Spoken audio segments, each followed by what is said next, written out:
Bonjour à tous, c'est Stéphanie, j'espère que vous allez bien. Alors aujourd'hui, je vous fais cette petite capsule vidéo pour vous parler de certaines choses. Alors, souvent, en début de parcours, le chasseur, après avoir fait la reconnexion, etc., va être dans une phase de dynamique où il va vouloir essayer de sauver son runner, c'est-à-dire vouloir à tout prix faire en sorte de faire travailler son runner sur lui ou le pousser à avoir des prises de conscience que ce soit par rapport à ses blessures, etc., etc. En fait, il y a cette notion d'un petit peu lui donner des clés pour le faire travailler sur lui, pour qu'il s'ouvre au lien, pour qu'il accepte la relation, etc., etc., etc.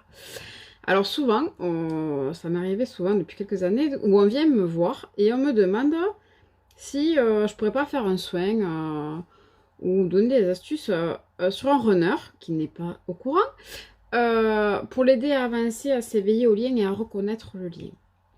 Alors déjà, bon, il faut savoir que moi, je ne fais pas de soins sur des personnes qui ne sont pas informées, parce que c'est la loi du libre arbitre. Il y a une cause à effet derrière si la personne ne donne pas son accord. Bref, ça c'est tout un protocole. C'est pas la question. En fait, cette notion en fait que le chaser en début de parcours, voire même milieu de parcours, ça peut encore exister, a envie que, en gros, son runner travaille, parce qu'en gros, il tient responsable son runner de tous les maux de la Terre. C'est-à-dire, oui, il a un ego surdimensionné. Oui, il a telle blessure importante. Moi, je ne le porte pas. Non, non, c'est pas moi le problème. C'est lui. En gros, il y a vraiment cette notion de ce n'est pas moi le problème, c'est lui. Alors, en fait, il faut juste comprendre une chose. On est tous passés par là. Déjà. En fait, il faut comprendre une chose, c'est que votre runner vous montre en miroir vos blessures. Donc, au lieu d'essayer de le sauver à lui, en gros, ce qu'il vous montre, c'est que sauvez-vous vous-même, hein. Ne vous inquiétez pas, votre runner, quand ça sera le moment, la vie va faire en sorte qu'il ouvre les yeux, qu'il travaille ses blessures, etc., etc. Souvent, cette période-là arrive, cette période où le chasseur a besoin d'essayer de pousser son runner à travailler sur lui. C'est là où souvent il y a tendance à envoyer des liens flammes jumelles hein, pour lui faire prendre conscience du lien. Voilà, lui acheter des livres, le pousser à regarder des vidéos, etc., etc. En gros, à forcer la main à l'autre à travailler sur lui ou à faire prendre conscience au niveau du lien. C'est souvent la période où le chasseur s'oublie, puisque le chasseur a une tendance à s'oublier facilement par rapport à l'autre. Et en fait, si vous voulez, dans le parcours, quand le chasseur reprend possession de son pouvoir, c'est-à-dire possession de sa vie, qui va arrêter de vouloir pousser l'autre à reconnaître le lien, à réagir pour le lien, à faire les choses pour le lien, mais déjà à ce moment-là, la relation va changer parce que ça voudra dire qu'il ne... Déjà, le runner n'aura plus cette sensation d'être materné ou d'être forcé à comprendre quelque chose que lui n'a pas envie de comprendre parce que ce n'est juste pas le moment pour lui de le comprendre ou de bosser sur lui. En fait, il comprend pas pourquoi, en gros, vous venez lui péter les couilles, pour être poli, avec tout ça, en fait. Lui, il est assez grand pour se gérer tout seul. Lui, il veut juste que vous soyez autonome et que vous vous gérez tout seul. Il veut pas être responsable de votre vie. C'est pas parce que vous êtes un lien flamme jumelle que l'autre est responsable de vous ou responsable de vos souffrances, etc., etc. Le runner est quelqu'un qui a déjà une tendance à la base d'avoir beaucoup de responsabilités sur les épaules, qui est souvent due à une enfance difficile, où on souvent lui a mis des responsabilités qui ne lui appartenaient pas.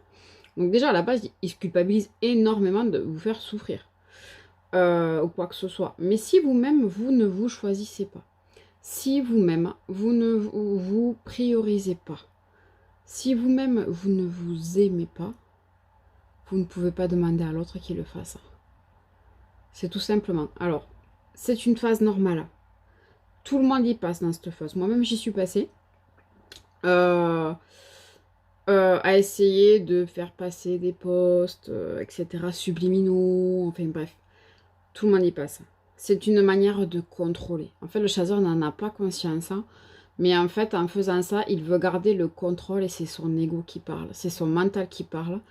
En se disant, mais si je lui ai mis tout ça sous les yeux, ben, il aura le déclic et il va me voir. Alors qu'en fait, non, parce qu'au contraire, vous allez faire l'effet inverse, vous allez encore plus le braquer, le bloquer, parce que le runner déteste qu'on lui force la main. Et ça, le chaser a du mal à le comprendre, que plus vous allez vouloir forcer la main à votre runner, plus vous allez le faire fuir. Pour la bonne et simple raison, c'est que le runner déteste tout ce qui est notion de pression. Mais ça peut être de la pression consciente, mais de la pression inconsciente. Et intérieurement, il ressent votre énergie. Donc, il ressent que vous avez des attentes à son égard. Et donc, qu'est-ce qu'il va faire? Et pensant qu'il n'est pas à la hauteur, qu'il ne mérite pas tout ça, etc., il va vous fuir. Parce que vous vous fuyez vous-même, en fait, en mettant des attentes vis-à-vis de l'autre. Faire en sorte que vous voulez que l'autre réagisse, etc., etc. En gros, déjà d'une, vous vous oubliez. De deux, c'est l'autre, c'est votre miroir. Donc si vous-même, vous ne vous priorisez pas, vous ne vous respectez pas, etc., etc., déjà d'une, vous allez tolérer des situations qui sont intolérables, etc., etc. Et en même temps, vous n'arriverez pas à poser les limites. Parce que vous aurez toujours peur de perdre votre honneur, parce que, voilà, etc., etc. Et donc c'est comme ça qu'il va fuir dans des énergies tierces, dans des... qui va vous fuir en fait, ou qui va pas se positionner, ou qui va pas plus avancer, parce qu'en fait, ben, vous bloquez inconsciemment la situation. Mais c'est juste pour vous apprendre à lâcher prise. Parce qu'en fait, plus vous allez vouloir contrôler cette relation, et ça c'est bon pour tout le monde, plus vous allez vouloir contrôler cette relation, plus ça va bloquer. Et plus ça va merder. Clairement. Plus vous allez rester focus sur vous. Et l'essentiel, c'est que vous devenez bien avec vous-même. C'est-à-dire qu'il n'y aura plus du tout d'attente vis-à-vis de votre autre. Voilà. C'est vraiment, ça sera vraiment la cerise sur le gâteau s'il est là. Mais s'il n'est pas là, ça ne va pas vous mettre en PLS. Ça ne va pas changer votre vie. Vous savez où vous voulez aller. Vous savez ce que vous voulez, ce que vous ne voulez plus. Vous n'êtes pas capable de tolérer des choses que vous ne voulez pas tolérer parce que c'est votre autre. C'est-à-dire que vous aurez plus peur de le perdre, clairement. Parce que dans tous les cas, les sentiments que vous avez à son égard ne vont pas changer. Mais c'est juste que vous allez vous aimer plus. Et que ben, même s'il n'est pas là, eh ben, ça ne va pas vous remettre en question parce que vous travaillez pour vous. Et sur vous pour vous. Pas sur vous pour votre autre. Vous voyez ce que je veux dire? Et c'est déjà une des premières prises de conscience que le chaser a à prendre conscience. C'est-à-dire que le moment où il arrêtera de vouloir forcer son autre, consciemment ou inconsciemment, à travailler sur lui, à lui faire réagir au lien. Le runner, il peut très bien connaître le lien, mais sans forcément donner le nom. C'est pas important en fait. Le lien, le nom du lien n'a pas d'importance. Dans tous les cas, la vie va se charger de lui faire faire ses leçons, de lui faire apprendre les choses et de le faire évoluer. Qu'il sache qu'il est flammes jumelles runner, ça va rien lui changer à sa vie. Autant le chaser a ce besoin d'identifier pour se rassurer de oui, ok, je vis ça, donc ok, il va se passer ça. Ça, c'est typiquement chaser.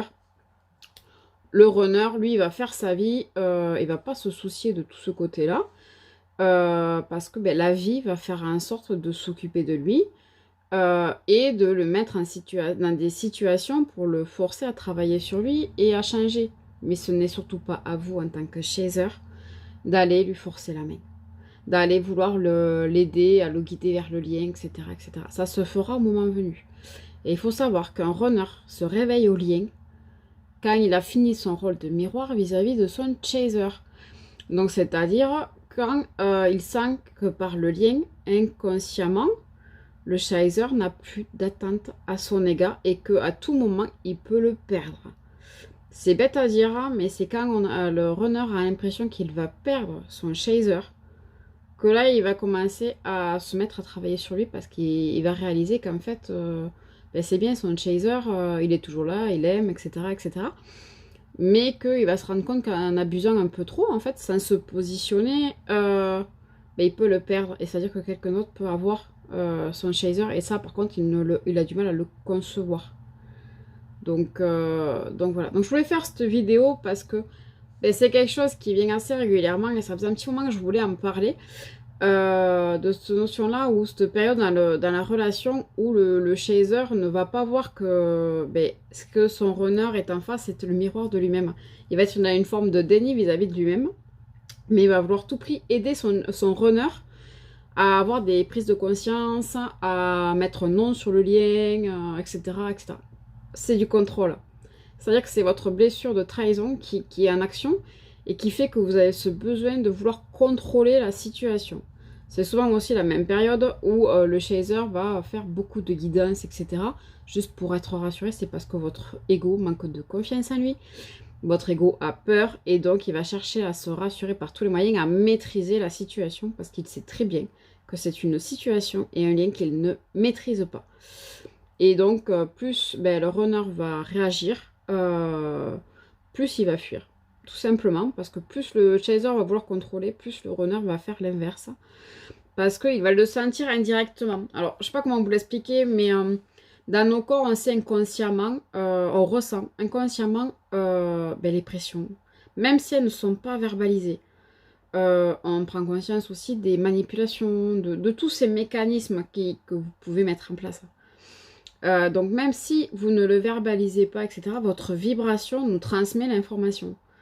Et donc en fait, ça va nous pousser à fuir, même si intérieurement au fond de nous on n'en a pas forcément envie, mais on est poussé, c'est poussé dans nos tripes quoi. Donc voilà. Donc faites confiance à l'univers, laissez faire la vie, elle s'occupe de son runner, de votre runner. Il n'a pas besoin de vous pour travailler sur lui, vous n'êtes pas sa mère. Il n'a pas besoin d'être guidé, etc. Il est aussi légitime que vous. Au contraire, voire même des fois, il est même un peu plus éveillé que vous sur le lien, sauf que lui, il n'en parle pas. Et parce que il ne sait pas forcément mettre les mots dessus, mais ça n'empêche pas ce qu'il ressent des choses.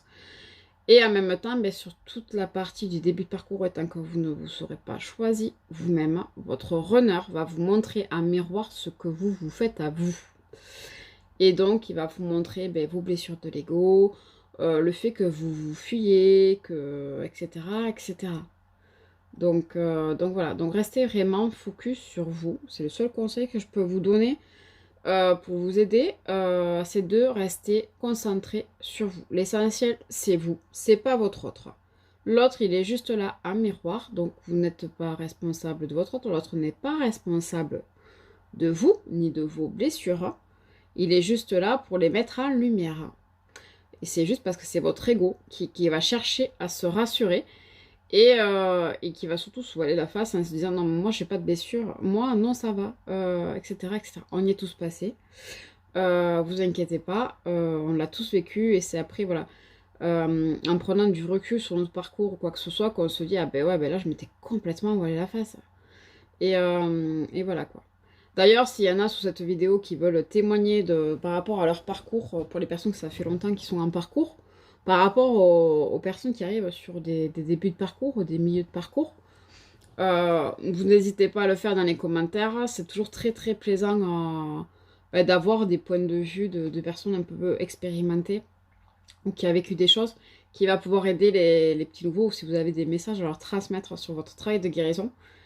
N'hésitez pas à laisser ces commentaires dans la vidéo.